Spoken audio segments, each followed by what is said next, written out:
Boa noite, sejam bem-vindos a nosso encontro de compartilhar experiência, inclusão escolar, compartilhando experiência. É um prazer estarmos aqui nesse momento, nessa noite, onde nós vamos dialogar bastante, né? Eu sou a professora Robéria, sou a coordenadora do curso Práticas Pedagógicas na Educação Especial Inclusiva, né? Sou a coordenadora desse curso. Né, estou junto aqui, nós vamos estar nessa noite compartilhando também com o curso de gestão. Eu quero me descrever, sou uma mulher negra, estou usando óculos de cabelos pretos no ombro, estou usando brincos, né? Estou com uma blusa com listras. E muito feliz em estar aqui com vocês, né? E convido agora a professora Geni, que é a nossa coordenadora do curso de gestão, que nós estamos trabalhando de forma colaborativa e coletiva nesse encontro, para se apresentar. Olá, professora Robéria, muito grata, muito feliz por esse momento aqui, em que os dois cursos, colaborativamente, dividem essa experiência formativa, essa live. Vou também me autodescrever. Eu sou uma mulher de 50 anos, um pouquinho mais de 50 anos, de cabelos longos, volumosos, tem fios aloirados, eu uso óculos de leitura, estou usando um batom vermelho, estou usando uma blusa leve de seda estampada e tem um colar dourado no pescoço que acaba se sobressaindo aqui na imagem. Estou com uma parede de fundo no ambiente doméstico e um quadro floral. E o meu sinal na comunidade surda é um G que desce ao longo do meu cabelo. Quero falar da felicidade de estar aqui e hoje nós vamos, nessa live, ter a presença de dois professores, pesquisadores da área, muito reconhecidos, muito importante na temática da educação inclusiva e das práticas pedagógicas, não é isso, professora Robéria? Quero também aqui, em nome da professora Robéria e da Faculdade de Educação, agradecer e dar os créditos, né, do Ministério da Educação, da SECADI, na pessoa da professora Zara Figueiredo, e os agradecimentos também pelos cursos do Renafor e da iniciativa da Diretoria de Políticas de Educação Especial, na perspectiva da educação inclusiva, a sigla é a DPEP, e na pessoa do seu diretor, o professor Alexandre Mapurunga. Então, também agradecer a Prex, da UFC, quem certifica esses nossos cursos em parceria com o Ministério da Educação. Então, agora, professora Robéria, nós vamos chamar também aqui em tela a professora Rita Vieira de Figueiredo, que eu vou apresentá-la, ler brevemente seu currículo. E, seguidamente, a fala da professora Rita, o professor Lanucci também dará seguimento a essa fala que eles organizaram, especialmente para as duas turmas do curso, dos dois cursos do Renafor, para essa iniciativa, mas também para todos que nos assistem, todos e todas que nos assistem. Então, vou passar aqui de imediato o currículo da professora Rita. A professora Rita, antes da sua fala, também vai se auto-apresentar, se autodescrever. E a professora Rita, eu leio o currículo da professora Rita e a professora Robéria faz a apresentação do professor Lanucci. Pode ser assim, professora Robéria? Então, vou fazer isso agora de pronto, com muita satisfação, com muita alegria, apresento a professora Rita Vieira de Figueiredo, professora titular da Universidade Federal do Ceará, recentemente aposentada. Ela é graduada em Pedagogia pela Universidade Federal do Rio Grande do Norte, a UFRN, teve sua formação em pós-doutorado em psicopedagogia, de doutorado em psicopedagogia pela Universidade do Quebec, em Laval, no Canadá, em 1995, e teve sua formação de pós-doutorado na área da linguagem escrita e da deficiência intelectual na Universidade de Barcelona, em 2005. A professora Rita desenvolve atividades de pesquisa, de extensão, atividades também ainda de ensino, na pós-graduação, nas especializações, contribui intelectualmente com as áreas da deficiência intelectual, em particular, da linguagem escrita, da inclusão escolar, da área da educação especial, na perspectiva da inclusão, e orientou teses e dissertações inúmeras, inclusive a minha, tenho o orgulho de ser ex-orientanda, minha eterna mestra. Ela é pesquisadora, foi até bem recentemente pesquisadora de produtividade em pesquisa pelo CNPq, consultora da CAPES e produtora de livros e artigos em âmbito nacional e internacional. A professora ainda contribui bastante com a formação de professores, está também envolvida em ações do MEC, principalmente para a textualização de orientações no atendimento educacional especializado, mas também já foi coordenadora do curso de atendimento educacional especializado pelo MEC, com a parceria com a Universidade Federal do Ceará. Tem várias comendas, homenagens, foi também homenageada pela Universidade Federal do Ceará com o Prêmio Mentores da Docência. Então, a professora Rita, mesmo com todo esse currículo, toda essa sapiência, também tem um trabalho muito diretamente ligado às redes de ensino de Fortaleza e também aqui nosso, do estado do Ceará, além de atuar nacionalmente e internacionalmente. Professora Rita, é uma satisfação ter a senhora aqui conosco nesse momento. Justamente, né? Hoje nós vamos ter esse diálogo com a professora Rita, que é um prazer recebê-la, e o professor Lanucci, né? Que é um trabalho coletivo, um trabalho que eles estão se desenvolvendo, né? Muito obrigada pela presença, professor Lanucci. Professor José Eduardo de Oliveira, evangelista Lanucci, né? É professor do Departamento de Educação da Faculdade de Ciência e Tecnologia da Unesp, né? Ele também é professor do quadro permanente do Programa de Pós-Graduação em Educação, participa de grupos de pesquisa, formação de professores e prática de ensino na educação básica e superior, do Laboratório de Estudos e Pesquisa de Ensino e Diferença da Universidade Estadual de Campinas, né, na Unicamp, onde ele concluiu seu doutorado, mestre em Educação pela Unesp, graduado em Pedagogia, é professor parecerista da Revista Brasileira de Educação, da Revista Brasileira de Educação Especial, e desenvolve, né, suas atuações no ensino, na pesquisa e na extensão, e é uma honra, um prazer nós termos essa noite, esse diálogo com esses dois intelectuais da educação, pesquisadores da área, que vão abrilhantar essa noite, essa live maravilhosa dos dois cursos. Seja bem-vindo, professor, um prazer imenso estarmos aqui. Obrigado, o prazer é todo meu. Também. Prazer, professor Lanucci. Rita, professora Rita? Boa noite para vocês, boa noite para todos que estão conosco. eu fico muito feliz em estar voltando à minha casa, né, que é o UFC, durante muitos e muitos anos. Sempre estive presente nessa universidade, desde a graduação, a pós-graduação, extensão, enfim, como a Geni já falou.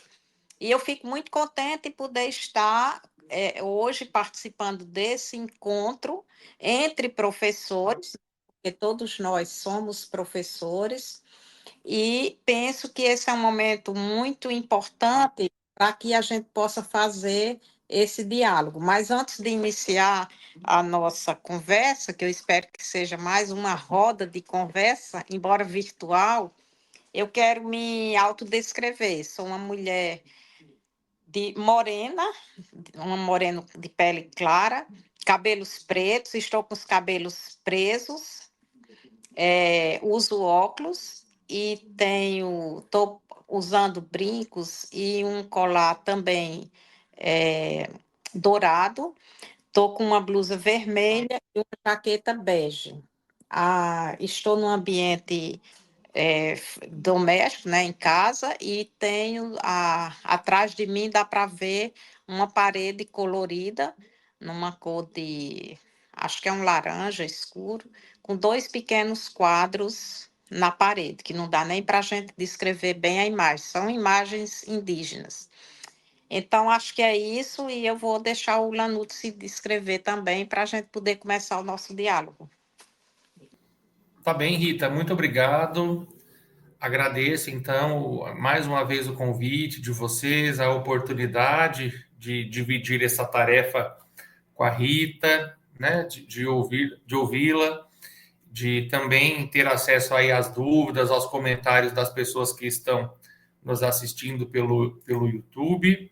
Estou aqui olhando, nesse momento são 362 pessoas que estão aqui conosco compartilhando dessa nossa discussão. É uma grande alegria, né? Robério, obrigado pela apresentação. Geni, pela condução desse trabalho.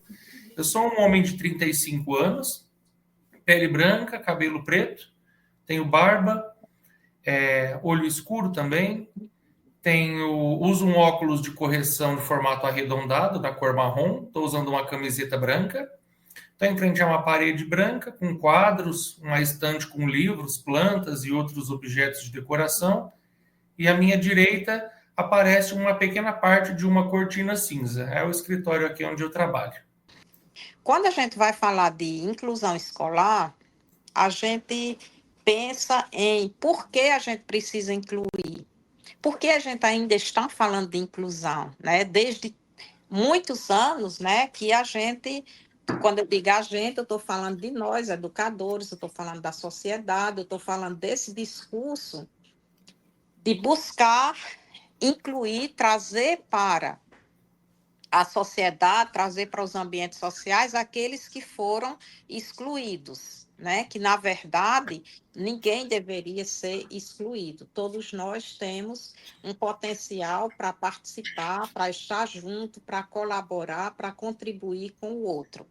Então, quando a gente fala mais especificamente da inclusão escolar, a gente está falando na necessidade de reconhecer o aluno como sujeito que participa, sujeito que está naquele ambiente para colaborar, para contribuir, para estar junto, né? Fazer com.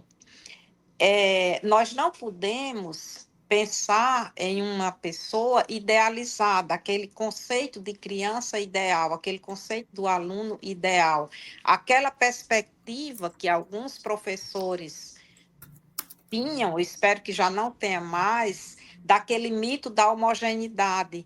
Eu quero uma sala que todos os alunos sejam parecidos, sejam idênticos. Por quê? Porque é mais fácil ensinar aqueles que são iguais. Isso é um mito, porque, na verdade, não existe uma turma homogênea.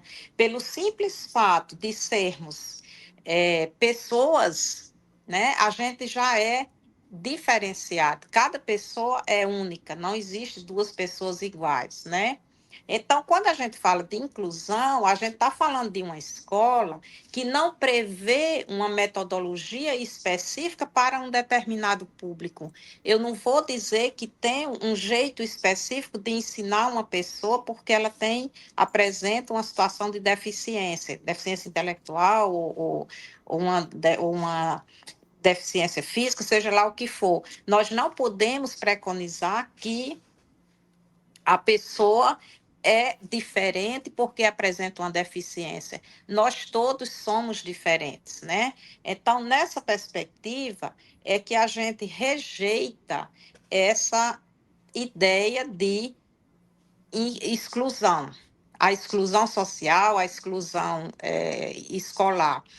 E a gente sabe também, isso já é provado, comprovado, já é verdade universal, que quem exclui não é a deficiência, a pessoa não é diferente porque tem uma deficiência. Quem exclui são os contextos sociais. O que faz excluir é a falta de acessibilidade.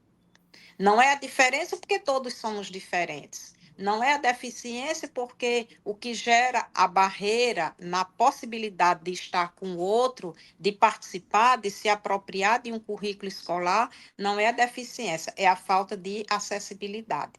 Então, nessa perspectiva, eu vou trazer aqui uma discussão que eu acho muito interessante, que o professor Pulan tem trazido desde que ele estava como professor visitante aí na Universidade Federal do Ceará. Ele tem discutido com os alunos da pós e com o nosso grupo de pesquisa, que Geni, inclusive, integrava o nosso grupo também, que o professor Pulan falava muito de uma pedagogia que ele chama de pedagogia da negação. Essa pedagogia da negação, ela se apresenta quando ela nega a possibilidade de uma pessoa aprender.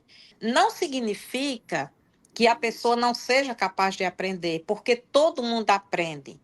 Todas as pessoas têm potencial para aprender, mas a pedagogia da negação é aquela pedagogia em que o professor não reconhece a capacidade desse aluno de aprender. E porque ela não reconhece, ela negligencia. Ela parte do princípio que, se essa pessoa não é capaz de aprender, por que eu vou ensinar? Por que eu vou ensinar quem não pode aprender? Então, é uma atitude negativa em relação às capacidades do estudante, em relação ao potencial do estudante. E essa atitude necessariamente já condena esse aluno ao fracasso, né? Eu tenho quase certeza, se eu não estiver enganada, que foi numa pesquisa que eu acho que era até a Geni, porque eu tive tantos orientantes que agora eu confundo, mas eu acho que era, se eu não estiver enganada, era a Geni que fez um estudo numa sala de aula e que a professora disse que a criança que apresentava uma deficiência, estava naquela sala, era tipo um jarro. Ele estava ali, mas ela não solicitava dessa criança, não fazia proposições, porque ela achava que ele não podia aprender. Se esse menino não vai aprender, por que eu vou solicitar dele? Então, professor, é como se ele fosse um jarro na minha sala. Ou seja, se ela não acredita que a criança pode aprender, ela já parte do princípio que ela não vai crescer, ela não vai se desenvolver. Logo, ela nega essa possibilidade. Então, se ela não reconhece essa pessoa como um sujeito de crescimento e de afirmação nesse espaço, ela já está de antemão negando essa possibilidade da pessoa se desenvolver, da pessoa crescer, da pessoa interagir com o outro, né? Então, ela nega, ela não reconhece os recursos internos que cada pessoa tem em uma situação de aprendizagem. Porque o ato de ensinar é um ato coletivo. Eu posso organizar uma situação de ensino para uma turma de 20, 30 ou uma turma grande. Mas o ato de aprender é um ato individual, né? E quando o professor nega ao estudante que é protagonista do seu próprio da sua própria aprendizagem, ele está deixando de reconhecer essa perspectiva. Então, isso é o que a gente chama de uma pedagogia de negação, né? E também um outro aspecto que o professor Pulan chama muita atenção é essa pré-concepção de que a inteligência é um ato fixo, né? A inteligência, ela é fixa e hereditária, e não vê como uma característica que é progressiva, que as pessoas se desenvolvem, que as pessoas vão se transformando ao longo da sua interação com o meio social e com o meio físico. Então, essa pedagogia da negação, ela aparece também como uma forma de superproteção. Muitas vezes, o professor acha mais fácil fazer pelo aluno, fazer no lugar do aluno, do que dar para esse aluno a possibilidade de realizar a sua tarefa. E a gente vê muito isso, esse comportamento de superproteção, não só no meio escolar, mas a gente vê também no meio familiar, né? Quando uma mãe, um pai não acredita no potencial do seu filho, ele faz pelo filho. Eu achei também, eu sempre conto histórias porque eu vou me lembrando das coisas que acontecem. Lá no nosso grupo de pesquisa, aí na UFC, no laboratório, a gente estava analisando uns vídeos, né, de algumas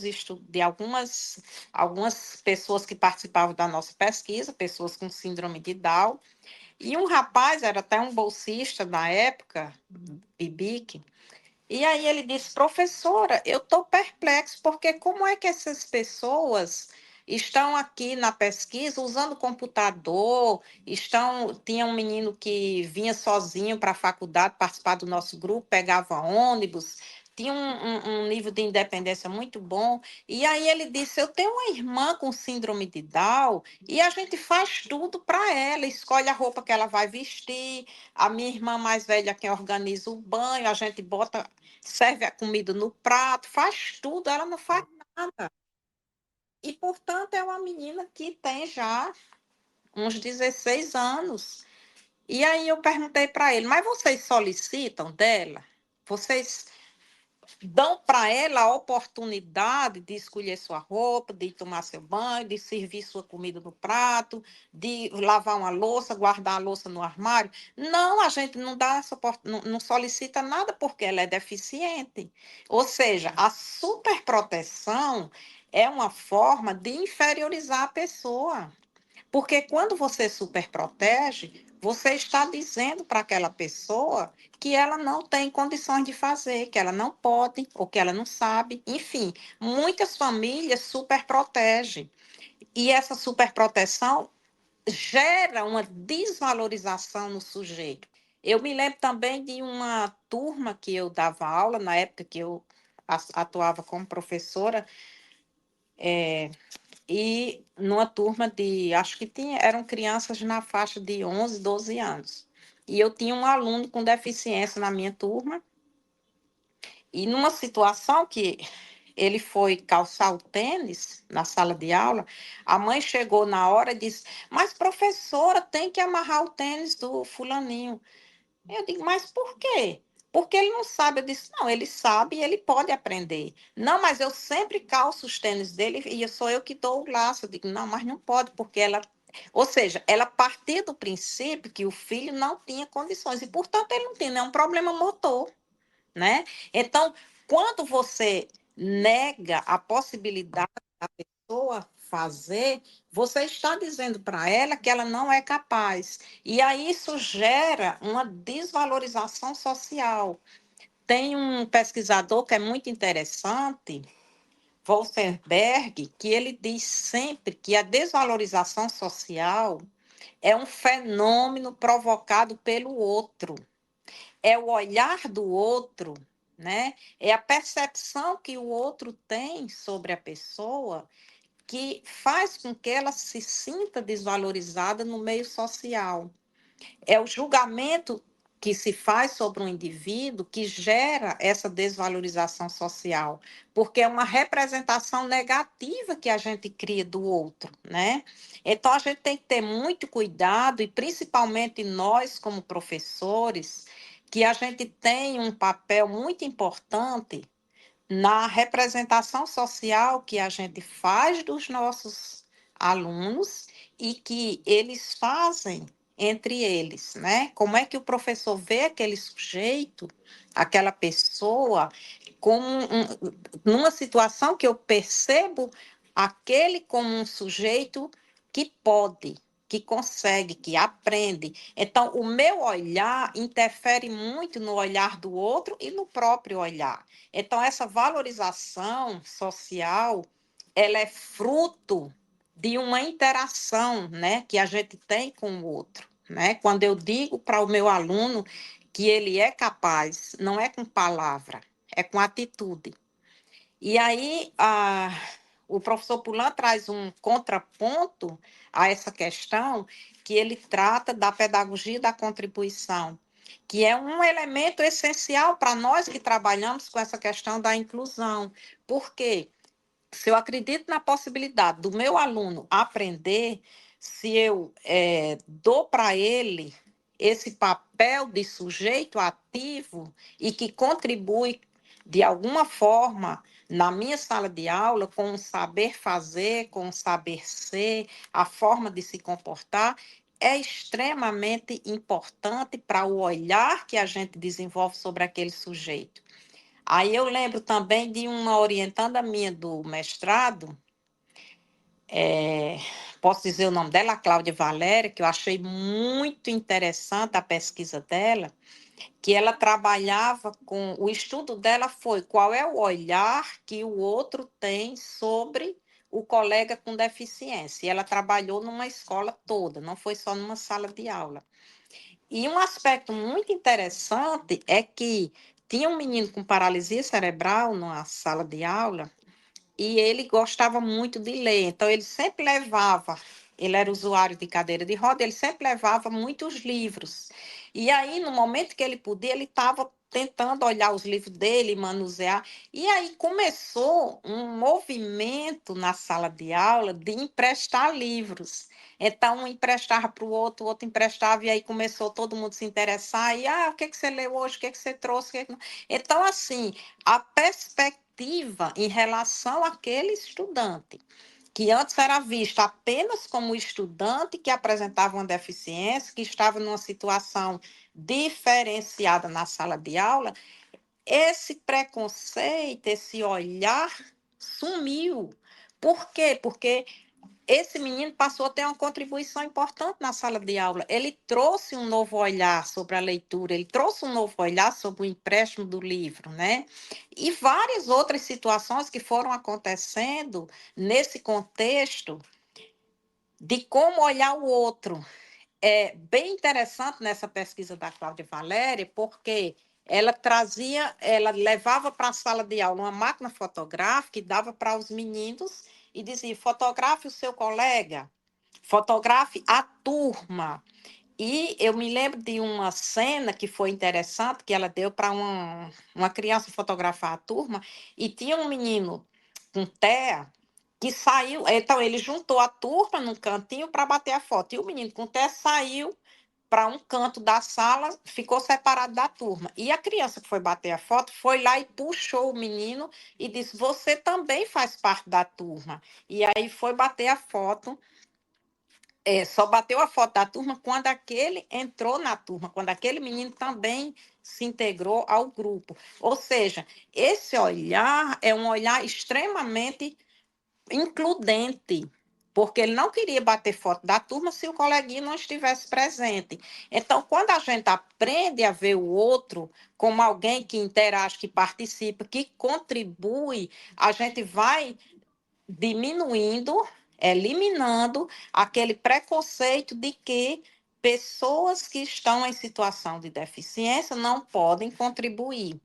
Na verdade, o que impede essa contribuição é a falta de acessibilidade. Quando a gente cria essa acessibilidade, a contribuição aparece. Então, por isso que o professor Pulan, ele coloca a contribuição como um princípio fundamental para que você possa estar desenvolvendo na sala de aula essas atitudes de valorização e de contribuição na vida da classe.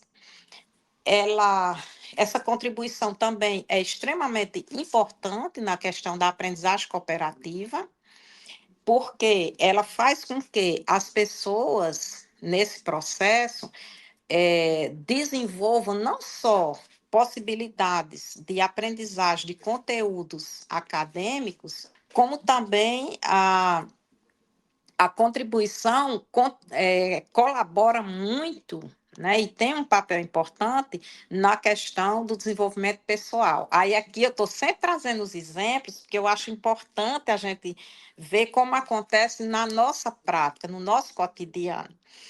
A Camila Barreto, que foi minha orientanda do doutorado, ela desenvolveu uma pesquisa em escolas de Fortaleza. Ela trabalhou com 4 salas de aulas. Cada sala de aula tinha, no mínimo, um menino ou 2 em situação de deficiência intelectual. E ela fez um estudo trabalhando com aprendizagem cooperativa, onde eles trabalhavam com grupos e cada pessoa naquele grupo tinha uma função, né? Aquele era o organizador do grupo, tinha aquele que era o relator, tinha aquele, enfim. Cada um desses 4 elementos tinha uma função naquele grupo. E, inicialmente, a criança com deficiência intelectual, que integrava um dos grupos, porque ela trabalhou com, eu acho que tinha 4 ou 5 estudantes com deficiência intelectual, mas cada um numa sala diferente. E aí ela investigou as diferentes salas de aula. E é interessante porque, inicialmente, nas equipes, a tendência era deixar o menino de lado. Eles começavam a fazer o trabalho, começavam a desenvolver a escrita, que geralmente era uma atividade de escrita coletiva, e o menino com deficiência era deixado de lado. E aí a Camila começou a fazer a intervenção no sentido de dizer, mas escuta, o fulaninho está aqui no grupo, o que ele tem a dizer? Como é que ele pode colaborar? Então, aquele menino que era visto como alguém que não trazia nenhuma contribuição para a sala de aula, passou a ser integrado nos trabalhos de equipe, passou a ser consultado, e aquela visão negativa que se tinha do colega foi sendo transformada à medida que os colegas passaram a interagir com ele. E o próprio aluno, que antes se sentia incapaz de contribuir com a turma, começou a perceber que ele tinha ideias interessantes para colocar, que numa construção de texto, embora ele não soubesse escrever, mas ele sabia pensar, ele sabia colocar suas ideias, ele tinha aspectos que ele lembrava, e se a gente escrevesse isso, e se depois dessa parte a gente dissesse tal coisa. Então, ele começou a ser alguém que contribuía naquela equipe, né? Então, essa contribuição não só foi favorável para os outros, mas para ele próprio, né? Porque ele passou a se perceber como alguém que traz um elemento essencial para aquela equipe. Então, são experiências que enriquecem a vida pessoal da pessoa, né? Do próprio sujeito. Então, nessa perspectiva, a gente pode deduzir, né, pode concluir que a pedagogia da contribuição, ela traz saberes, ela traz aspectos relevantes para a pessoa, para as pessoas, né, individualmente, e para o meio social. Cada membro de uma comunidade de estudantes, independente de suas características, podem contribuir para um saber coletivo, né? E para os professores, é extremamente importante porque eles começam a perceber a sua interação na sala, as interações dos seus alunos, de uma maneira bem diferente, né? Enquanto que eles poderiam ter uma visão mais dos seus estudantes como pessoas passivas, eles passam a perceber os seus estudantes como alguém que podem realmente realizar trabalhos diferenciados, não diferenciados no sentido de ter um trabalho diferente para o aluno, mas com atividades diversificadas, né? A gente viu muito isso na pesquisa que nós trabalhamos em uma escola em Fortaleza. A Geni integrou essa pesquisa, da qual ela escreveu, a partir dessa pesquisa, fez a tese de doutorado dela, e a gente viu que as professoras, à medida que foram desenvolvendo atividades diversificadas, o mesmo conteúdo sendo trabalhado de diferentes formas dentro da sala de aula, as crianças, os estudantes, com ou sem deficiência, interagiam, contribuíam e tinha várias formas de atuarem, né, nesse espaço coletivo de aprendizagem, né, trabalhando em diferentes projetos, com diferentes atividades, mas todo mundo sendo capaz de apresentar uma contribuição. Então, essa pedagogia implica em um lugar importante seja atribuído na cooperação, no processo da construção do conhecimento dentro da sala de aula. É importante essa perspectiva de que a gente pode sim contribuir com o outro, né? A gente pode fazer junto, a gente pode participar. Aí eu trouxe aqui um gráfico que foi do Jean Robert, que elaborou, onde fala-se da valorização pela contribuição. É um gráfico que mostra que a contribuição ela traz uma valorização para o papel social. Eu sou importante à medida que eu posso contribuir com essa equipe, com esse grupo, com esse momento, né, de qualquer que seja a minha forma de contribuir, eu estou lá, nem que seja para ouvir, né? Às vezes a gente não precisa tanto de um amigo que nos escute, é uma forma de contribuição. Então, essa valorização do papel social é um elemento fundamental para a inclusão social. E a gente pode fazer uma inferência aqui, que ela também se constitui um aspecto, um elemento fundamental para a inclusão escolar. Eu acho que o professor foi muito feliz na organização desse gráfico, quando ele coloca que essa inclusão social, no caso ele está falando da inclusão social, e eu estou fazendo uma inferência aqui com a inclusão escolar. A gente sabe que ela ocorre a partir do momento que nós somos capazes de interagir com o outro, dar um lugar ao outro, né? Estar com o outro, ouvir e participar da vida do outro. Esse é um aspecto extremamente importante.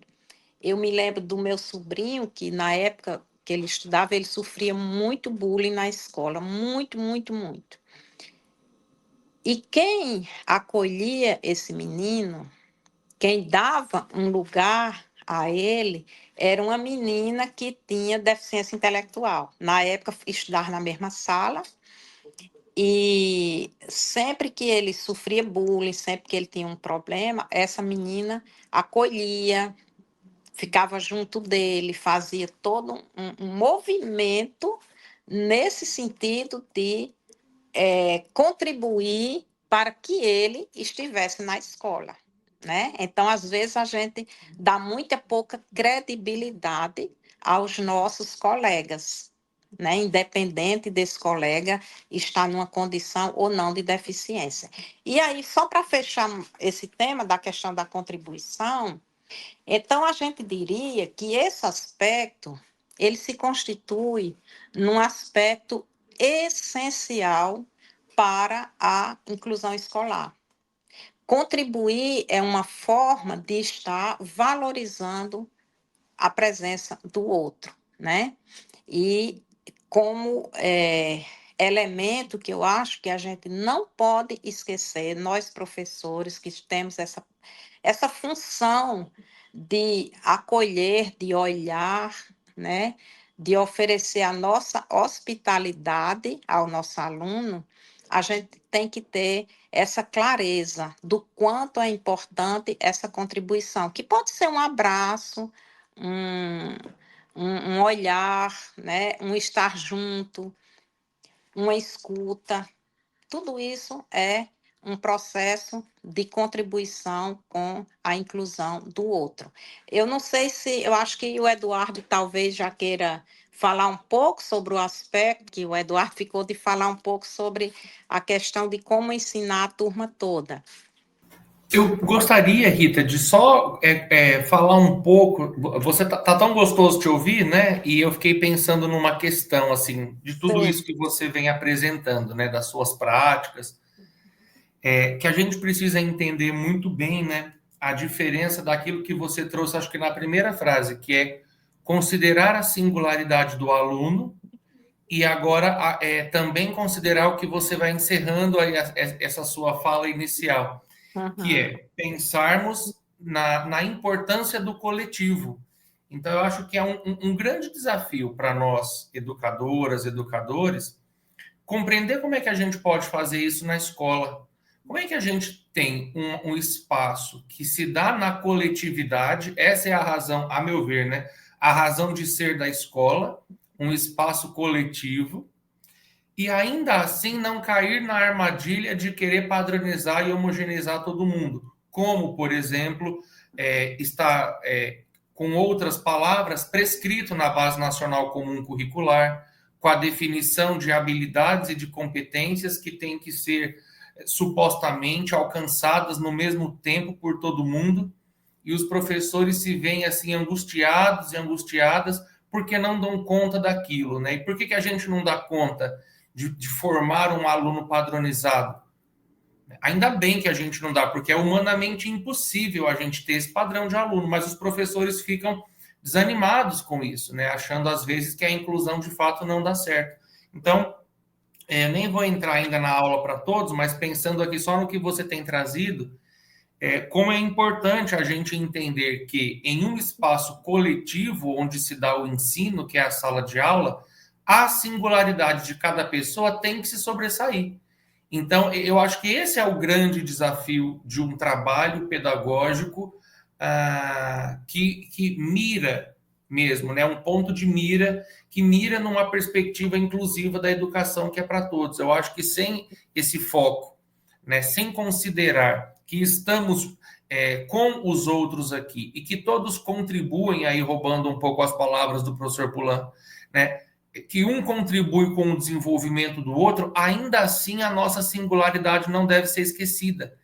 E aí a singularidade muitas vezes é entendida como um aspecto de um ou outro aluno. A gente e aí a professora Maria Tereza Mantua nos ensina muito isso. Nós estamos falando de um aluno diferente, ou considerando que todo mundo é diferente em si mesmo e, portanto, falando da diferença de cada um, que é a singularidade. E aí tem outra questão que hoje vem sendo muito debatida, né? Se é para a gente considerar a singularidade, então não seria melhor individualizar o ensino para o aluno X e outro tipo de ensino para o aluno Y? É isso que é para ser feito? É para a gente pensar mesmo numa comunidade escolar que olha para esse todo, que repensa as suas metas, que tem um apoio das secretarias municipais e estaduais de educação, porque não adianta o professor ter essa força de vontade e as secretarias estarem lá na porta da escola impondo que o professor tem que criar um aluno padronizado, senão ele não é bom o suficiente para estar ali. Tem que haver essa coerência e aí pensar com todas essas dificuldades que nós temos em saídas para que a gente consiga fazer o mais simples, o mais natural, ensinar no coletivo e dar a chance para que cada um se desenvolva no individual. Né? Então, antes de até de começar a minha parte, o que você traz para mim fica muito dessa necessidade, sabe, Rita? De entender que considerar a singularidade não é se reter ao individual, mas é considerar dentro de um processo que é coletivo, que é o ensino, mas que o professor tem que ter muito apoio para fazer isso. Tem que ter apoio dos seus pares, porque nós sozinhos não somos suficientes. A gente tem que ter apoio da equipe gestora dentro da escola e da equipe gestora que está fora da escola, que está nas secretarias municipais e estaduais de educação. Aí sim a gente conseguiria, a meu ver, ter o que o professor Pulan coloca de uma forma tão simples para nós, né? De uma forma tão inteligente, que é uma comunidade escolar que pensa e faz uma pedagogia da contribuição. Né? É isso mesmo, Eduardo. E você falando aí, eu me lembrei de uma experiência que eu tive há muitos anos atrás, no Rio Grande do Norte, em 1990, 89, 90. A gente, na época, eu era chefe do Serviço de Educação Especial daquele estado, e havia uma orientação do Ministério da Educação para a gente desenvolver e criar na escola as classes especiais. E naquela época, eu já dava algumas disciplinas na universidade e fiz uma pesquisa com os meus estudantes para a gente ver a evolução desses alunos que estavam em classes especiais. Então, a gente encontrou jovens que faziam 5 anos, 10 anos, 8 anos, que estavam em classes especiais e não tinham evoluído do ponto de vista da aprendizagem do conteúdo escolar, do ponto de vista do desenvolvimento da linguagem, da interação social e vários aspectos. Eu vou ser bem breve aqui, só para a gente não gastar muito tempo com isso. E quando a gente reuniu professores, reuniu pais, foi um movimento assim enorme, porque não era só o município de Natal, era o estado todo, e que a gente decidiu que não queríamos mais classes especiais. Naquela época a gente falava integração, né? Mas, na verdade, o que a gente queria era desmanchar as classes especiais e colocar os alunos, todos os estudantes, nas salas de aulas do ensino comum. E os professores, eles queriam me matar, porque cada reunião que eu fazia, os professores do ensino comum diziam: professora Rita, eu não estou preparado para ter esse aluno na minha sala. E os professores das classes especiais diziam: professora, eu não estou preparado para ensinar aluno sem deficiência. Então, era uma coisa assim, como se a gente tivesse pessoas padronizadas. Gente, você é professor, você foi formado para trabalhar com gente, com crianças. Então, essa história de dizer, eu não sei ensinar um tipo de pessoa, que pedagogia é essa? A pedagogia é um ato coletivo. Eu vou desenvolver uma situação de ensino, que eu vou propor diversas atividades e cada sujeito vai interagindo com aquela minha proposta didática a partir das suas vivências, das suas experiências, das suas necessidades. Importantíssima a mediação que a gente faz com ele, nós professores, e o que a gente propõe entre colegas, como eles podem trabalhar entre eles. Mas eu não fui professora, eu formada para dar aula a um padrão de pessoas, aquele mito da homogeneidade. Eu quero uma sala igual. Não existe, porque você está trabalhando com pessoas, né? Então, é nessa perspectiva que é muito importante a gente se libertar desse não é nenhum princípio, é uma ideia preconcebida. Eu não chamo preconceito porque, na verdade, é uma preconcepção, né? Mas a partir do momento que a gente se dá conta que toda sala de aula é heterogênea, porque nós trabalhamos com pessoas, então eu acho que aí a gente vai parar de reivindicar o impossível. Então, a professora Rita já trouxe muitas informações para a gente e discussões essenciais para a gente pensar, então, como é que é essa educação inclusiva, esse ensino inclusivo que a gente tanto deseja. Que tipo de pedagogia é essa em que todos são bem-vindos, em que todos são vistos como considerados, né, como pessoas que podem contribuir de alguma forma. Né? Então, nós podemos falar de uma pedagogia inclusiva, nós podemos usar um termo que a professora Mantuan utiliza muito, que é a pedagogia hospitaleira, que hospeda todo mundo, que dá boas-vindas a todo mundo que chega e que entende que a escola e o ensino, mais especificamente, se faz com o encontro de pessoas que são, por natureza, diferentes umas das outras, né? E aí, fico pensando, então, o nosso dever, enquanto professor, é ensinar a turma toda. E por onde a gente começa? Né? Eu trabalhei como professor de matemática na educação básica durante 10 anos. E nesses 10 anos, às vezes, eu trabalhava como professor de matemática, também como coordenador pedagógico nas escolas, inclusive fui coordenador na escola em que eu estudei, coordenando os professores que haviam sido meus professores.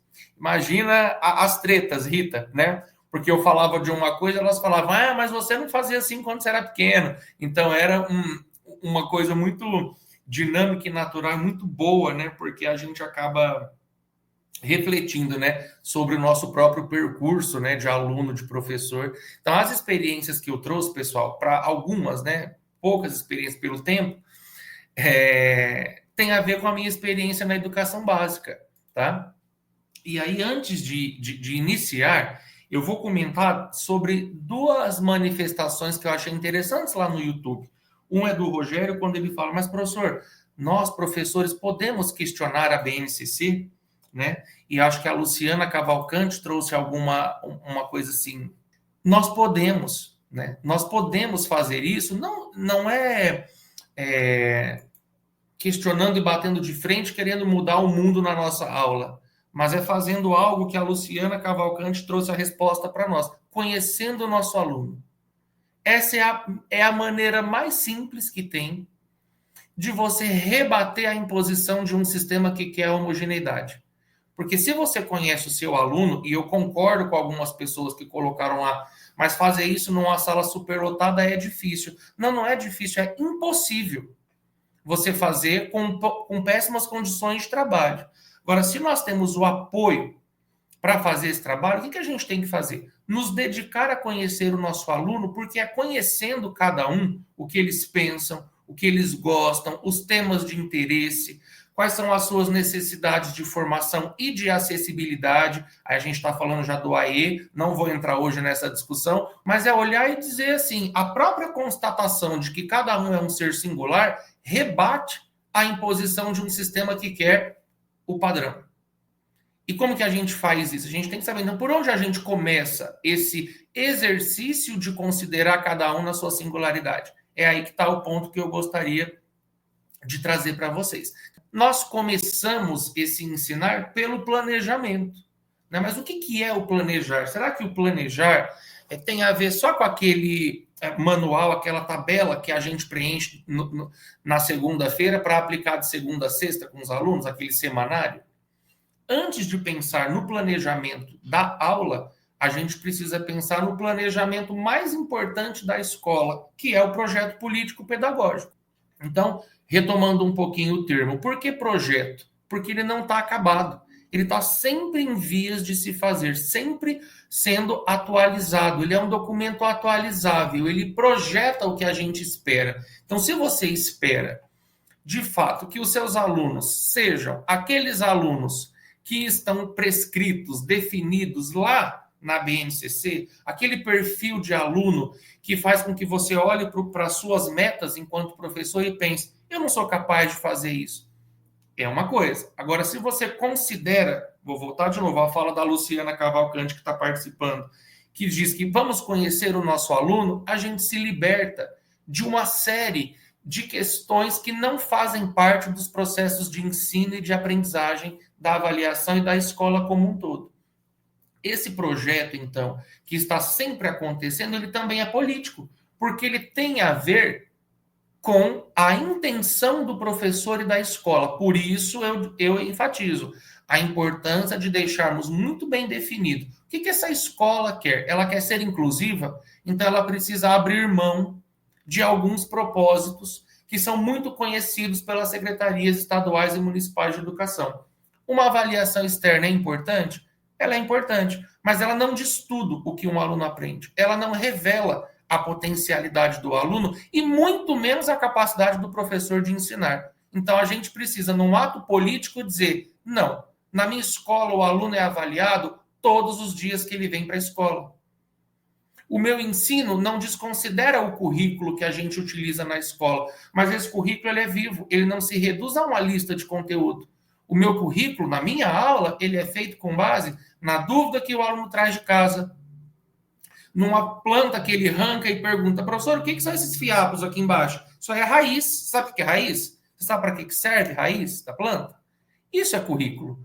Não é desconsiderar o que o sistema nos impõe como um todo, mas é problematizar até que ponto essas questões que não são discutidas na escola nos levam para uma escola inclusiva ou excludente.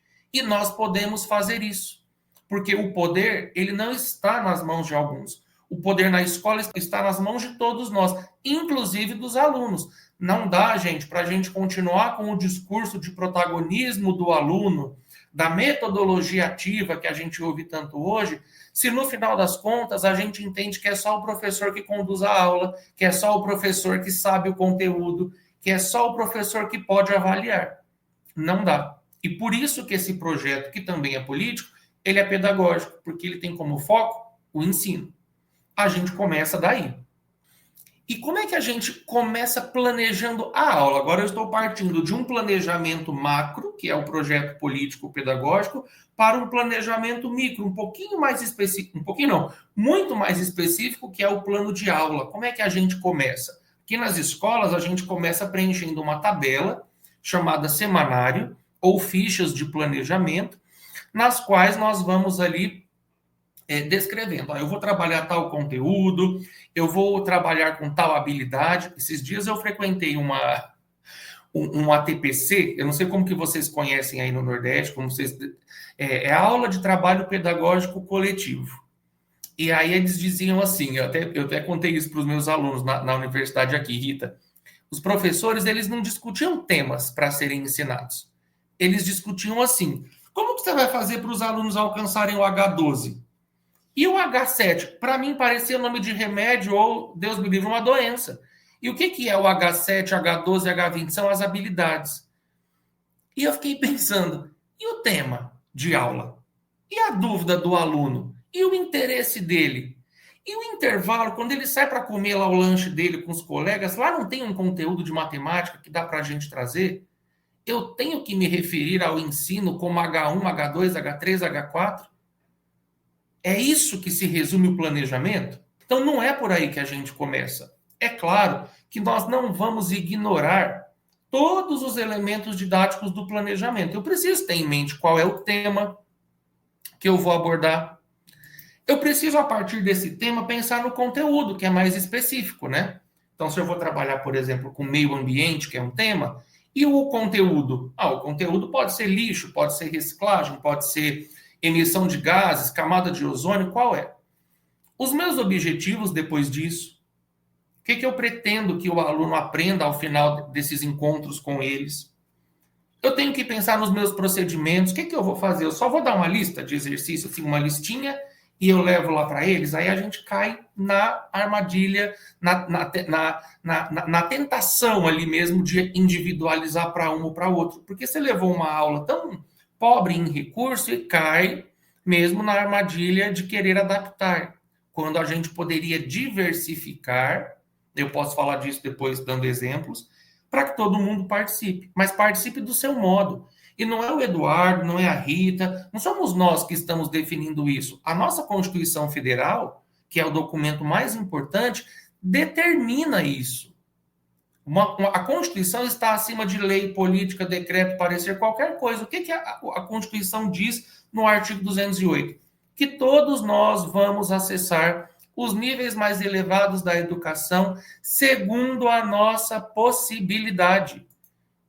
Pronto, para mim isso, Rita, é suficiente. Se cada um vai acessar o ensino segundo a sua capacidade, que é individual, a gente derruba um monte de coisas que ainda faz parte da escola. Como, por exemplo, para iniciar a avaliação padronizada. Se é para cada um estar ali naquele momento, de acordo com a sua capacidade, como é que a gente, então, nivela esses alunos? Como é que a gente pega uma lista com o nome dos alunos e pinta de vermelho quem é ruim, de amarelo quem é mais ou menos e de verde quem é bom? Dá para definir isso com base em erro e acerto de questões apenas?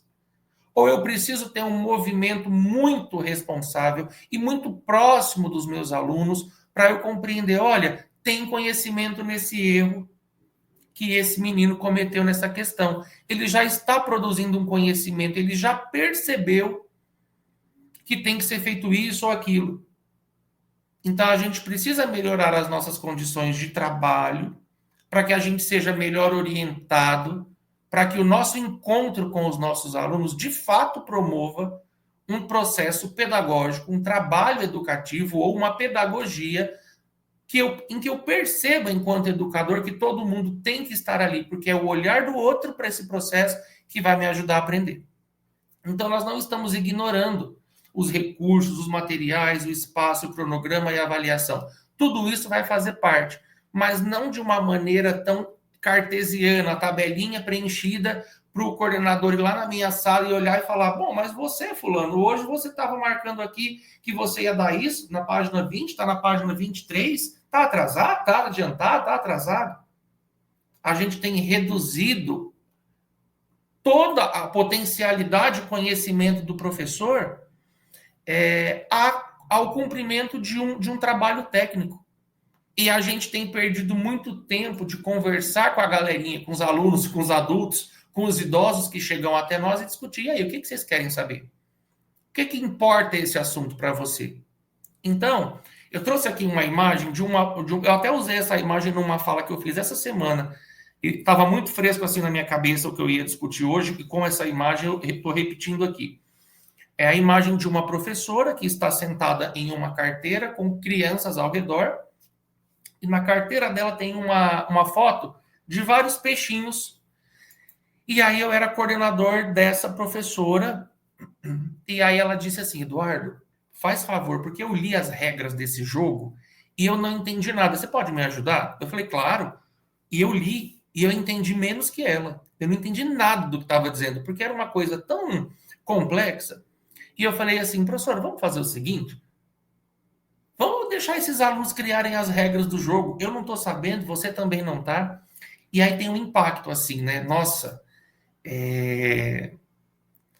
será que a gente pode perder esse poder, essa posição de que é a gente que sabe? Eu falei, vamos fazer um teste, faz isso. E aí os alunos diziam assim, Rita, eles se agruparam em duplas, eles diziam assim, olha, eu vou jogar o dado para cima, se cair o número 2, tiver 2 bolinhas lá, eu vou colocar o número 2 aqui, não em bolinha, mas no número mesmo. Então ele estava dizendo assim, ó, nesse momento o que eu consigo produzir é relacionar a quantidade com o algarismo. Ótimo. O outro disse assim, isso aí tá muito fácil, eu não vou fazer assim. O meu eu vou fazer o seguinte, eu vou jogar 2 dados para cima. E aí o número que sair de um e do outro eu vou somar e vou colocar aqui o resultado da soma. Ótimo, é outro tipo de conhecimento. O outro menino disse assim, eu não sei fazer soma ainda, mas eu acho que eu quero fazer assim. Se sair o número 3 no dado, eu vou colocar aqui o 4, que é o que vem depois. Aí um coleguinha dizia assim, isso aí é sucessor, a gente já aprendeu.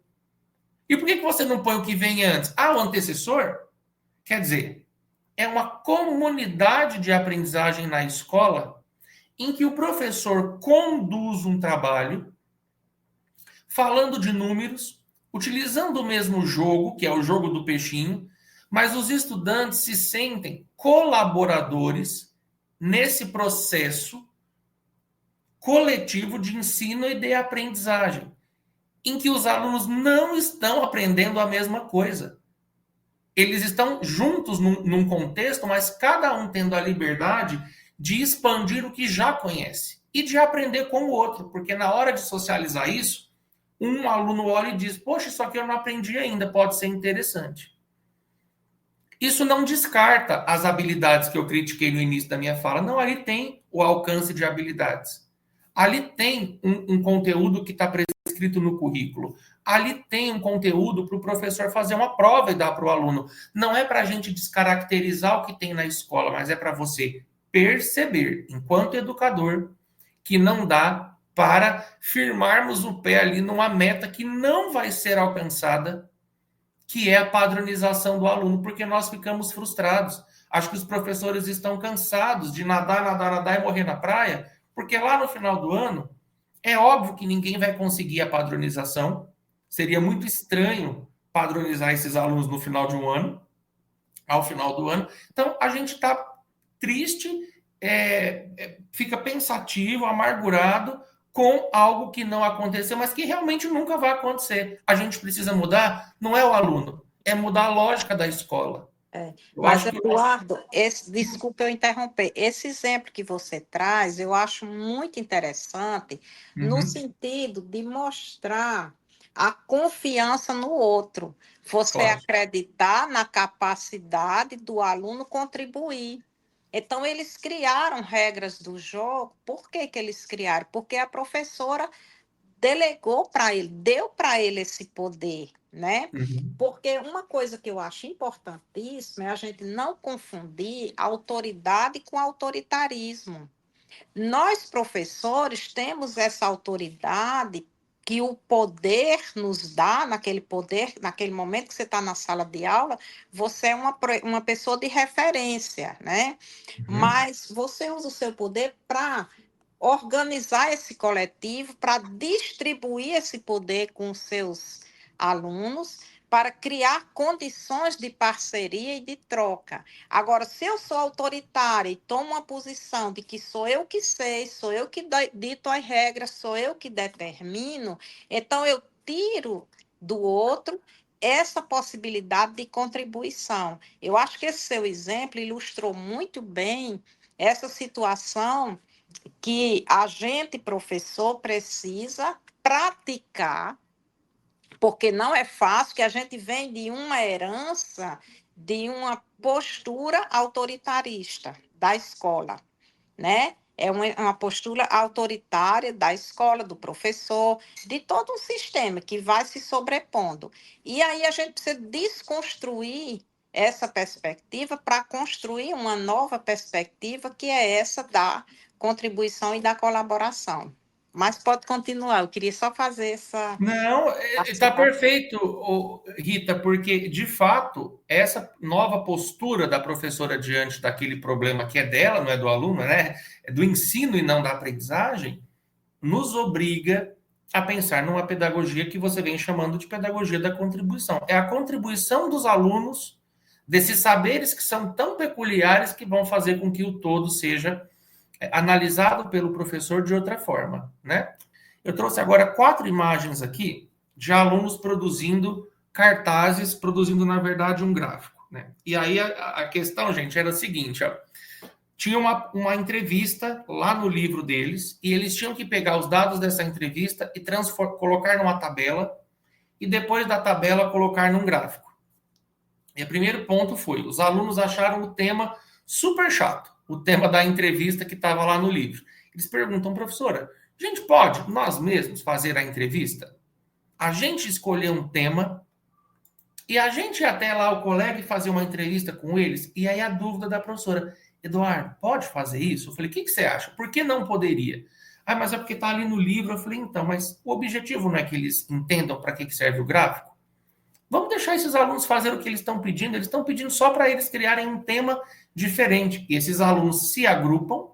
Não é o professor que agrupa, né? Às vezes tem uma prática também na escola que me incomoda, que é assim, põe um fraco com um forte, parece que eles vão fundir e dar uma média, o mais ou menos, né? Ou então assim, põe os mais fracos de um lado, os mais avançados do outro, deixa os alunos se agruparem. Os alunos sabem quem vai ajudá-los. Às vezes você está ali, fala um conteúdo, o menino não aprende, ele diz, eu não estou aprendendo. O coleguinha vai dar um exemplo, ele diz, agora eu entendi. Deixa os alunos têm essa autonomia. Né? E eu não estou dizendo aqui que a gente não vai ver questões de comportamento, aí é outra história. Estou falando do conhecimento, da produção, da parceria necessária, da colaboração de um com o outro para a produção de conhecimento. Esse é o tema de hoje, né? Então, esses alunos foram às outras salas fazerem perguntas. Tinha perguntas assim, você prefere macarrão ou churrasco? E tabelavam essas informações. Os outros já perguntavam, qual é seu esporte favorito? E alguns grupos também pensaram em estratégias mais elaboradas. Vou fazer perguntas, mas eu vou fazer um gráfico dos meninos e das meninas. Eu vou fazer um gráfico, 2 gráficos, comparando os meninos grandes e os meninos pequenos, que era assim que eles diziam em relação aos alunos um pouquinho mais velhos. Teve gente que não conseguiu tabelar os dados. Teve gente que não viu sentido na tabela, foi apenas escrevendo a quantidade de respostas e de opiniões ali de temas que surgiram. Teve grupo que fez um gráfico, como está aparecendo na primeira imagem, com um gráfico de colunas, com legenda, com título, um gráfico completo, com fonte e tudo. Né? Nas outras duas imagens, desenhos na lousa, escritas na lousa. E na última imagem, a gente tem ali, eu não sei se eu posso dizer assim, mas a criança fez riscos na folha, porque ela não sabia escrever, não estava alfabetizada completamente, mas ela percebeu a necessidade de registrar o que ela pensou da atividade.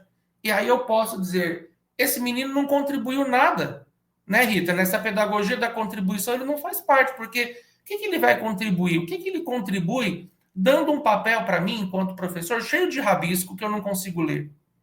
Será que a pedagogia que o professor Pulan pensou, a pedagogia inclusiva que a professora Maria Tereza nos traz, o que a Rita está trazendo, e o que vocês, pessoal, que estão aí assistindo no YouTube, querem, tem a ver com isso? Reduzir a aula a só isso?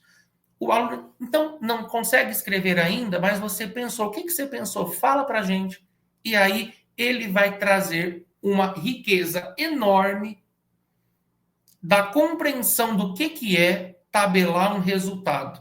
Acho que, na verdade, esse exemplo que eu trouxe não é nem dessa atividade. Eu estou aqui pensando, eu acho que era de outro conteúdo. Mas ele, Rita, esse menino, ele fazia esse registro em qualquer atividade.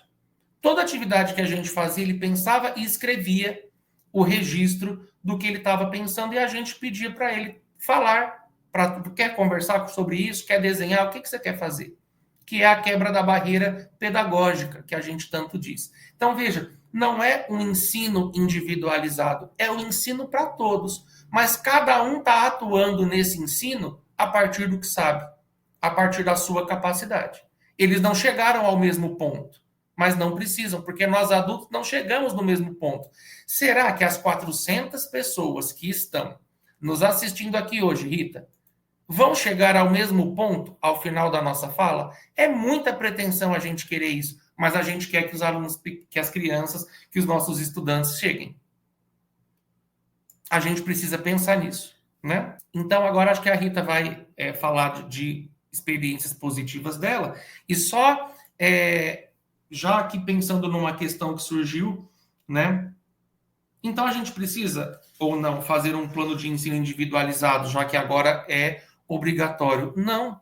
O plano de ensino individualizado não é obrigatório. O que é obrigatório é a aula para todos e um plano de acessibilidade, que é o AE, né? Mas eu acho que esse assunto é muito complexo para a gente tratar nesse momento em que nós estamos falando de ensino para todos. Então, nosso foco aqui é ensinar a turma toda. E para ensinar, olhando para as necessidades individuais desses alunos, sejam necessidades formativas, sejam necessidades de acessibilidade com recurso e serviço de tecnologia assistiva. Tá bem? Então, a gente trouxe aqui algumas experiências que eu acho que seria interessante a gente compartilhar, porque, assim, quando a gente fala na prática pedagógica, a gente sabe da dificuldade que é, como a professora falou aí no chat, né, a dificuldade que é de você orquestrar, né, uma atividade de ensino quando você tem tantos desafios na sala de aula. E aí a gente tem diversos olhares, né, e alguns olhares que vêm a partir de estudos, de pesquisa, de estar presente com o professor na sala de aula, porque o professor realmente é aquela pessoa que é referência, que a gente tenha consciência disso ou não.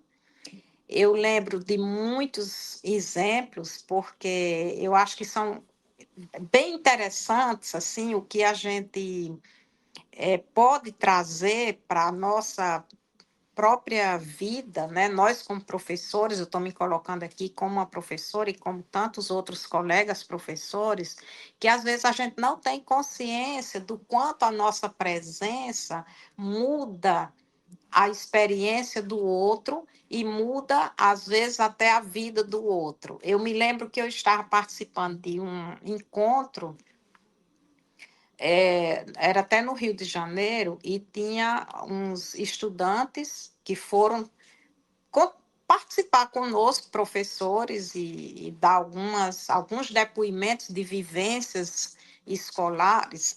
E um depoimento que me marcou muito foi um menino que disse que tinha se organizado com alguns companheiros lá da comunidade em que ele vivia, para no dia seguinte eles iam assaltar um posto de gasolina.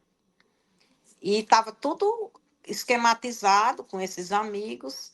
E quando foi ao final da aula, no final da tarde, a professora disse para o menino, chamou esse menino e disse: Fulaninho, amanhã eu quero que você esteja com essa tarefa, porque eu estou contando com a sua colaboração. O que você vai trazer é extremamente importante para que seja apresentado aqui na sala. Ela deu uma determinada tarefa, que eu não sei o que era, e ela chamou esse aluno em especial e disse para ele que a presença dele seria fundamental naquele momento e que o que ele ia trazer como contribuição, ela estava contando com isso. E o depoimento desse menino foi que ele não teve mais condições de participar do assalto, porque ele disse: se a gente for pego pela polícia, como é que eu vou estar no outro dia na sala de aula?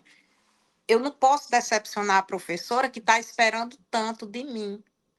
Então, esse menino se tornou um desenhista, né, profissional, trabalhando na verdade, cartunista, né, trabalhando num jornal lá no Rio de Janeiro.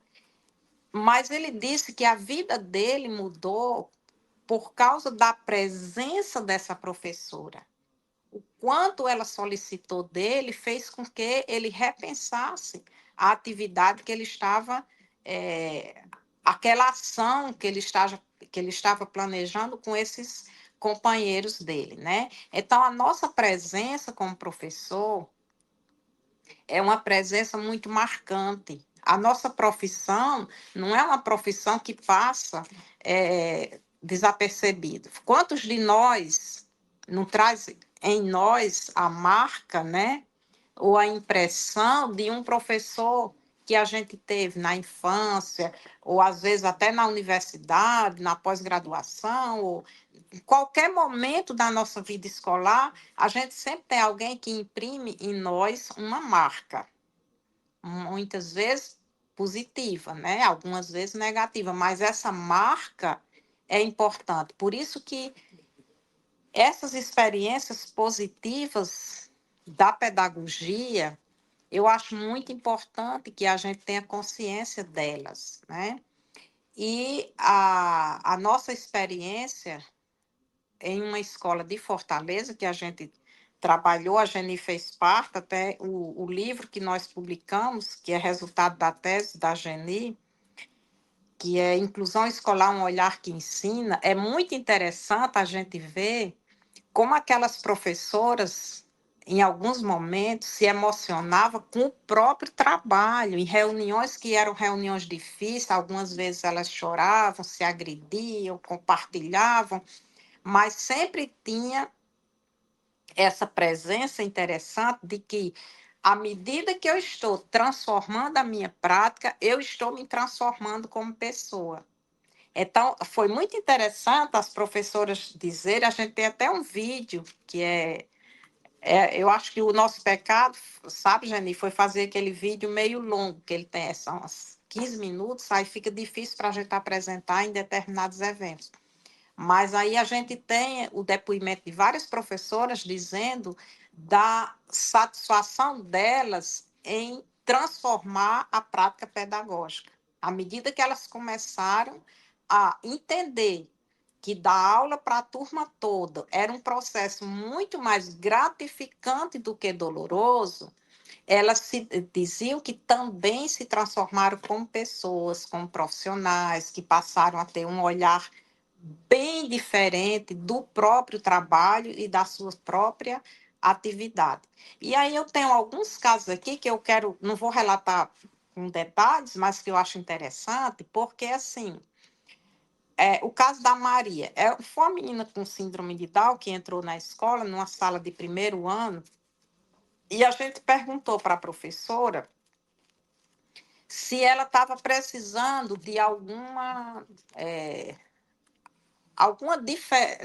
apoio, alguma diferença, porque essa menina entrou na sala. E ela disse, não, professora, eu estou trabalhando da mesma forma que eu trabalho com os demais alunos da turma.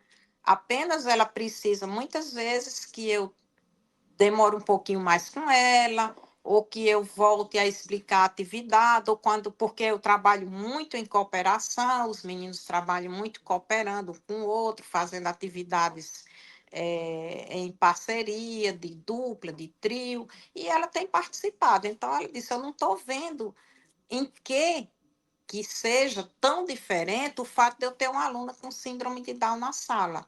A minha pedagogia não mudou. É a pedagogia que eu trabalho com todo mundo, sendo que tenho que dar para cada um deles o seu tempo de aprender. Então, assim, para nós, que a gente achava que a professora ia apresentar uma demanda específica, porque estava recebendo pela primeira vez na sala de aula dela uma menina com síndrome de Down, a gente ficou assim, né, com uma surpresa muito boa. Uma olhando para a outra, nós do grupo da pesquisa ficamos, puxa, que legal. Então, a gente começou a aprender com as professoras vários aspectos da própria pedagogia da escola, né? Quer dizer, a escola, aquele espaço, ele estava nos ensinando também muitas coisas, né? Que a gente foi aprendendo com eles.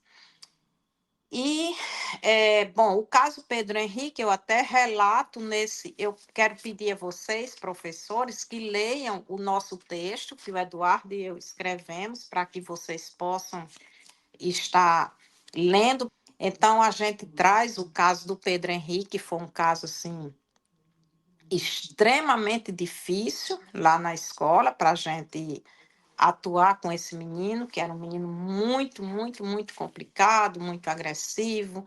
E à medida que a professora foi mudando a prática pedagógica, trabalhando com atividades mais diversificadas, inserindo outras formas de ensinar e permitindo que os alunos aprendessem no seu ritmo, no seu tempo, que experimentassem várias vivências, a própria interação da turma com esse menino foi se transformando.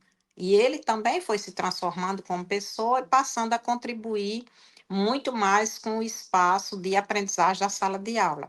Então, isso foi um processo bem interessante também de aprendizagem.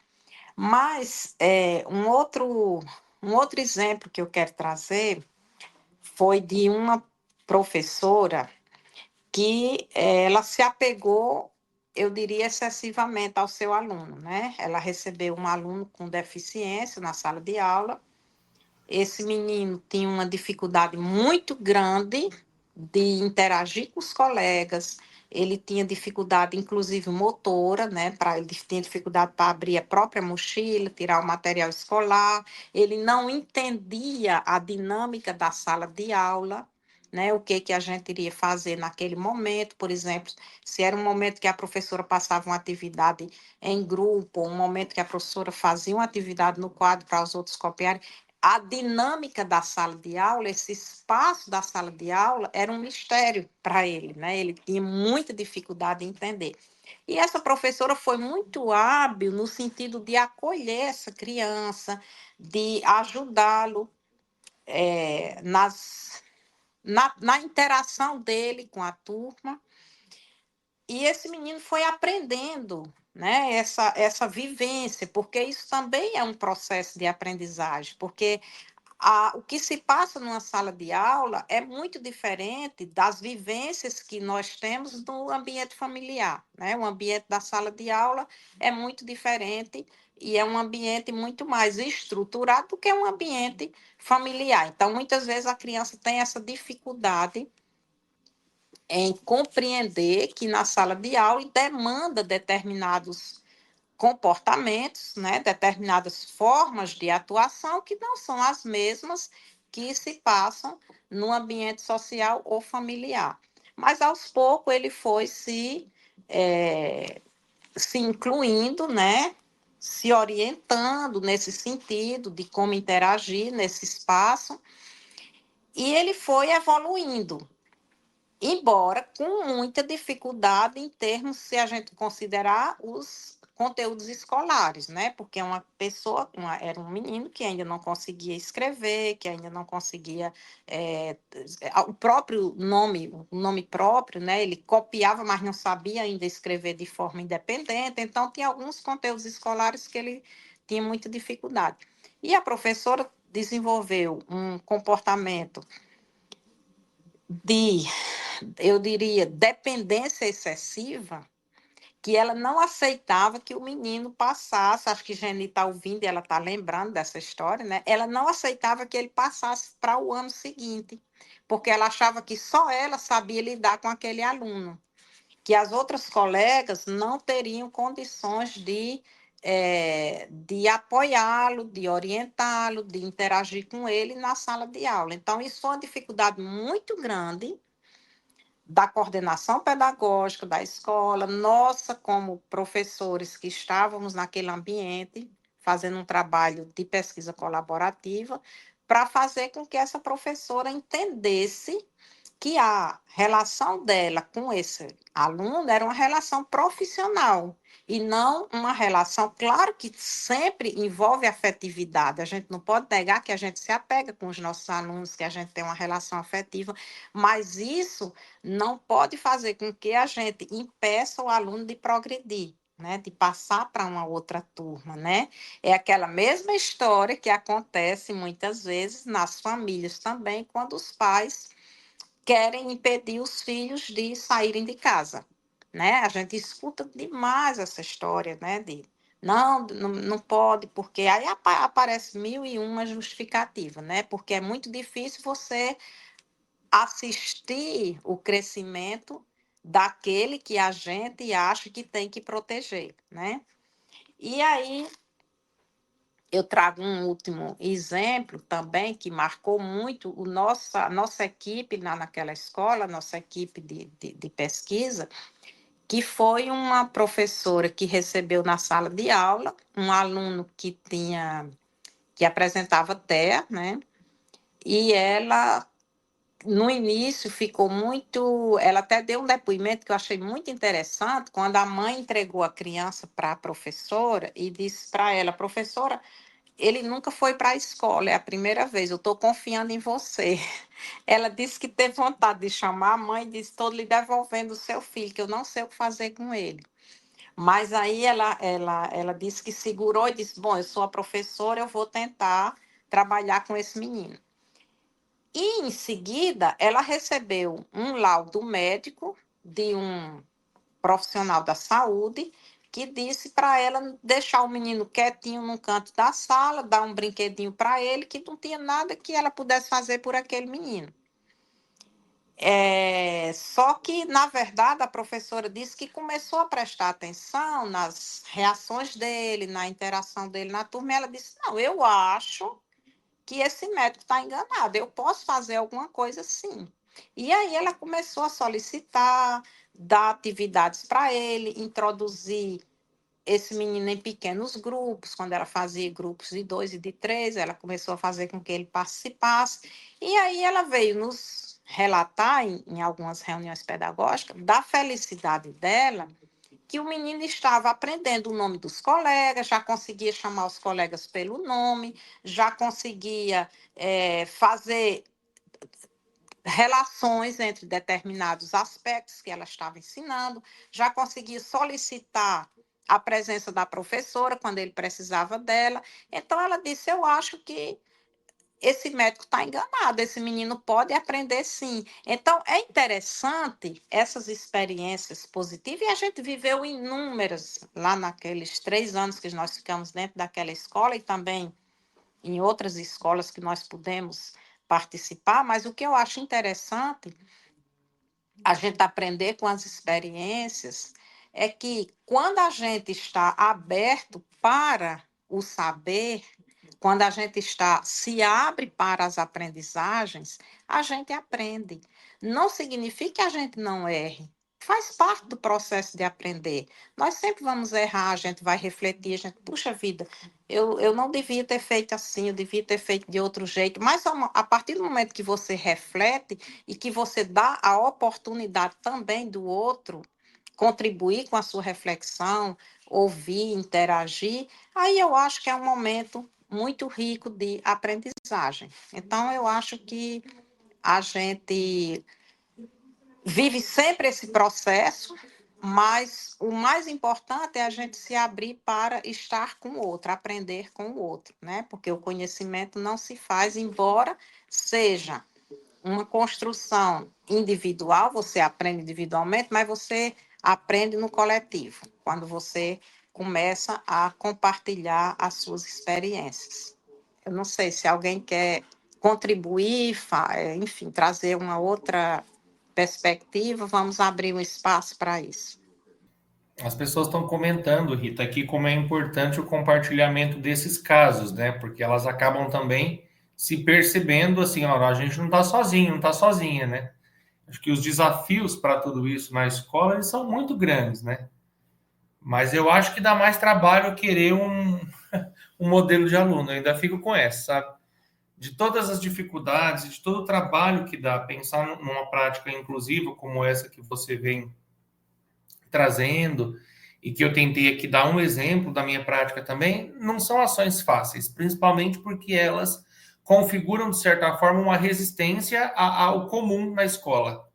Mas eu acho que elas ainda assim dão menos trabalho, é mais fácil, porque elas têm a ver com o que é real, né? E aquelas outras ações que a gente vem aqui indiretamente ou até diretamente criticando, né, com a nossa fala, acho que a pedagogia da negação é uma pedagogia forjada, ela não é uma pedagogia verdadeira, porque a pedagogia de verdade considera o aluno como ele é. E considerando ele como ele é, não tem como você dizer que alguém não contribui, a menos que você vá, então, duvidar da capacidade dele, definir quem é o melhor aluno, então, em contrapartida, você já define quem não é o melhor, né? Determinar de antemão quem é capaz, que é o famoso rotular. Então, assim, acho que tudo o que a gente vem trazendo aqui nos leva a pensar numa nova forma, num novo modo, melhor dizendo, né? Nem forma, um novo modo mesmo de conceber o ato educativo, né? E assim, é muito importante quando o professor, na sala de aula, cria situações para que o próprio aluno seja capaz de identificar determinados aspectos, né? O que a gente quer realmente? Porque muitas vezes, uma vez eu me lembro que eu estava numa sala de aula e a professora estava solicitando uma atividade e eu fui lá para o finalzinho sempre tem aquela no fundo da sala, e eu tive a curiosidade de perguntar a uns 2 ou 3 meninos: vocês estão entendendo o que a professora está solicitando? E eles disseram que não, eu não estou entendendo. Então, muitas vezes, a gente faz uma solicitação e que o aluno não consegue realizar, às vezes porque ele não entende exatamente o que a gente quer, né? Então, quando a gente faz determinadas solicitações, é muito importante que a gente se certifique que realmente a turma está entendendo o que eu estou propondo, qual é a minha demanda, né? A gente ensina os nossos alunos ou dá espaço para que eles aprendam a comparar determinados elementos, evita trabalha com ele, porque eu acho que são determinadas estratégias que o professor pode trabalhar na sala de aula, que é muito, para nós adultos, muitas vezes é muito evidente, mas para as crianças nem sempre é evidente. Por exemplo, uma resposta impulsiva. Eu solicito que as crianças façam um trabalho de pesquisa ou uma entrevista, e aí os meninos começam a fazer de forma impulsiva. Você entendeu? Você planejou? Você sabe exatamente o que você quer fazer com essa atividade, né? Aprender a comparar determinadas respostas, determinados aspectos, determinados elementos, né? estabelecer relações entre o que você identificou, o que você está vendo se tem duas respostas, ou como é que você está realizando esse trabalho, você está estabelecendo essas relações, você está fazendo uma reflexão sobre esse aspecto. Quando eu digo você, é o grupinho, né? O grupo de estudantes. Qual é o sentido dessa tarefa para nós? O que a gente vai aprender com isso? Ou o que a gente vai tirar dessa atividade? Qual é o sentido que eu estou dando a isso, né? Qual é o investimento que eu estou fazendo nesse processo, né? Que tipo de investimento? Então, eu lembro que até na faculdade, às vezes na graduação, alguns estudantes chegavam para mim e diziam assim, professora, tá bom esse meu trabalho? Tá bom assim? Eu digo, foi o melhor que você pôde dar? Ou você acha que poderia fazer melhor? Quem sabe se tá bom ou não é você. Você acha que poderia fazer mais do que isso?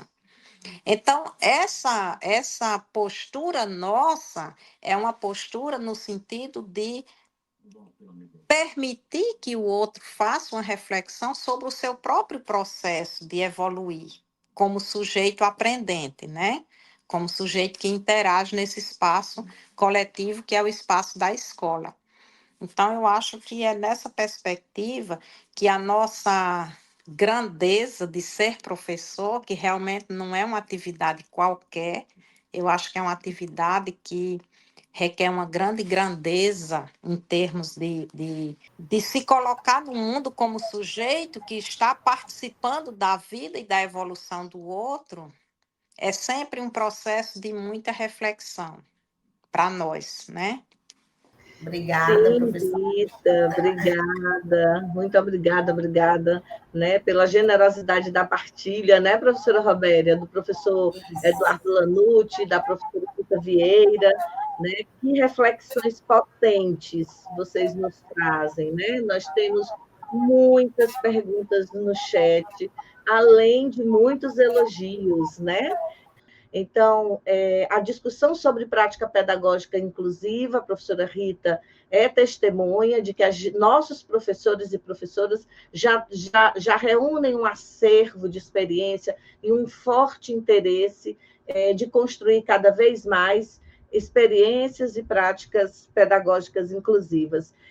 Combinei aqui com a professora Robéria de eu fazer alguns destaques, e ela também passo a fala para ela seguidamente, para fazer os agradecimentos e os encerramentos, e passamos depois a palavra a vocês para as despedidas já como convite a visitarem os textos dos professores, a estudarem esse módulo do curso, mas também toda a vasta produção que os dois professores têm, a professora Rita e o professor Eduardo Lanucci. Gostaria de colocar grifos, Rita, em considerar singularidades e pensarmos na valorização do coletivo e na nomeação de uma pedagogia da negação contra ela, uma pedagogia colaborativa e, portanto, inclusiva. A diferença que é de cada um, mas somos todos diferentes nos nossos ritmos. Quero agradecer ao professor Lanucci, que constrói esse conceito lindo, né, de ensinando a turma toda. É belíssimo. Isso reunido, disposto junto às categorias, conceitos que a professora Rita traz, nos fazem muito sentido. Queremos agradecer toda a trajetória também de uma teórica aqui citada, de uma professora pesquisadora aqui citada, professora Maria Tereza Mantoan, com Todos São Bem-vindos numa escola que acolhe a todos, né? E que as diferenças não nos descaracterizem, não se tornem desigualdades na sala de aula. E aí também, dentre os destaques, Rita, quero fazer uma homenagem especial a você. Separei um trecho seu, da Rita Poetisa, que não sei se você vai lembrar, mas eu sempre fui apaixonada pelos seus escritos também poéticos, e eu destaquei um trecho de uma poesia sua, escrita em 2002, e ela diz assim, professor Lanucci, o trecho que eu selecionei: é bonito ver a natureza se vestindo de prata e brincando na janela, somente para mostrar que a vida é tão simples e alegre quanto uma cantiga de roda. Professora Rita é uma das epígrafes da minha dissertação, meu primeiro trabalho acadêmico, orientado por você, e eu gosto muito desse trecho. Queria destacar a importância da gente ressignificar as vivências com os estudantes, que a gente chama público da educação especial nas nossas salas de aula da escola comum. Qualificarmos essa nossa presença junto aos nossos estudantes é muito diferencial e é muito importante. Queria também destacar que aprendemos com vocês que o atendimento às diferenças no âmbito da escola é, em grande parte, o que se reflete a partir do ensino e da aprendizagem que nós, professores, também conduzimos, orquestramos, ou, como diz a professora Rita de Figueiredo, da gestão da nossa sala de aula. Então, queremos também lembrar aqui que aprendemos com vocês e seus escritos, que é o modelo social que melhor caracteriza e explica a vida humana, a aprendizagem. Queremos dizer também para vocês que precisamos, sim, cada vez mais e mais,